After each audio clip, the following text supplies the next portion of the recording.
today we are going to show you how to install a reverse camera on a Integra Type R. Now, the cool thing about this process is it's pretty much the exact same for any other car. All you have to do is first is take off one of these covers, right? Just so you can actually see the lights where it is. Cool, you can see all the wires for the lights now. From here, you need to turn on the lights. You'll see that the reverse light is now on. So that means we know it is this right here. This here is the reverse light. We have a green and a black. A black is always going to be ground, implying that the green would be the positive. Now, of course, you do want to take out the actual head unit again, which if you don't know how to do that, watch my previous video. I've explained that there.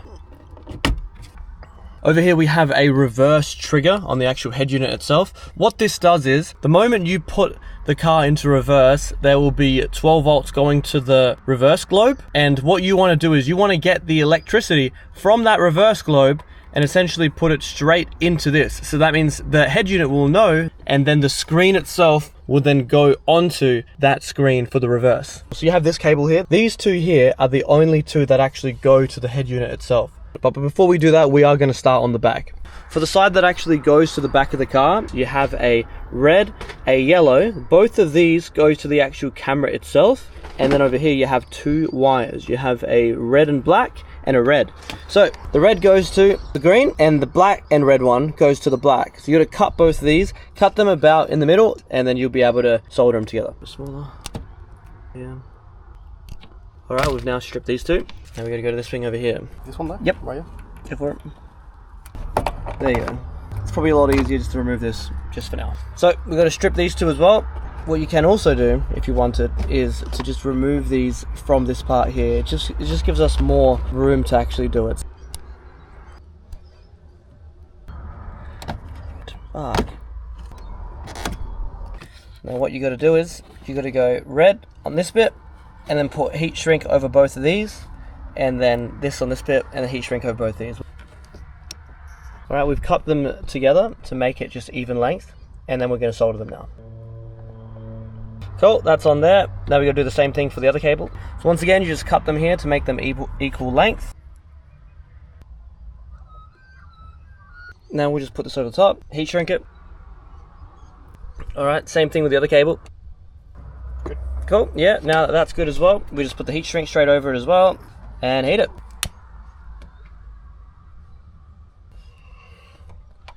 You can put it straight back into the car, and it's back in. So red goes to red, yellow goes to yellow, just like this. All you need to do now is get this reverse camera here. I'll actually let you explain this. How did you do this last time? So what we do is get rid of the 4 screws right here. So one behind, a little bit behind this carpet. Yep. One above it, and then 2 here. So one here, one here. There's 4 of them. One over here, one on top, and 2 on the corners over here. And they're 8mm. Cool. And after you go underneath the bumper, and then you take out the one that's over. Alright, so there's one that's right over here.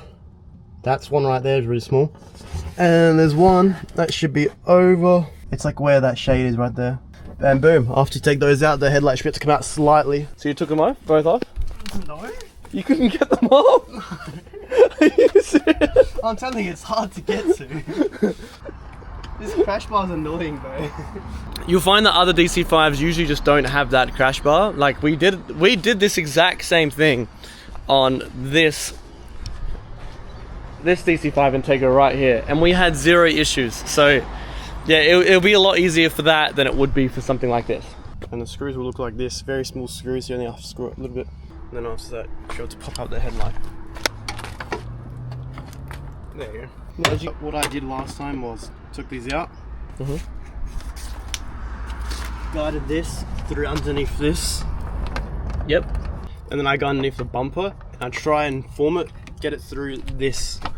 Now alternatively, you can just take off the entire tail light by removing the actual bumper, and of course it will be a lot easier, but we're just trying to do this without removing too many things. As you can see, it's trying to feed it through now, and we can see it right there. All right, now we can see the cables here. Cool, yeah, you can see the gap there for the tail light gasket. So a massive hole surrounding these two. As long as you get it in that area, you're fine. And then after that, you connect these, make so it's not visible when you put all the trim pieces back on.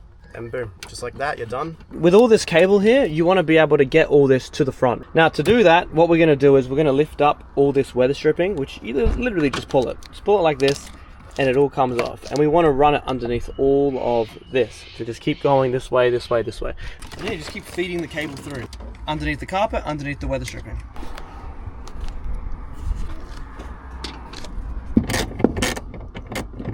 Once you get it to this stage, you can just put on all the weather stripping again. Put this across here as well. You don't actually have to take off the trim pieces. You can just literally put it in like this and then just push it in.